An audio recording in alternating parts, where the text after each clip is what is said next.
કચ્છ જિલ્લામાં સાર્વત્રિક વરસાદ, નખત્રાણા, ભચાઉ, માધાપર, શેખપીર સહિતના વિસ્તારમાં ધોધમાર વરસાદ, ભુજના અનેક વિસ્તારમાં ભરાયા વરસાદી પાણી.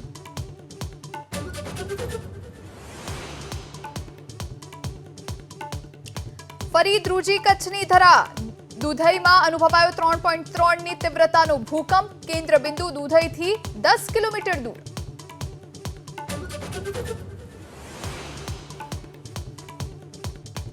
બદલીના નિયમો જાહેર કરવાની માંગ સાથે એચટાટ મુખ્ય શિક્ષકોની ફરી આમરણાંત ઉપવાસની ચીમકી. 15 જુલાઈ સુધીમાં નિરાકરણ નહીં આવે તો 16 જુલાઈથી ઉપવાસનું એલાન.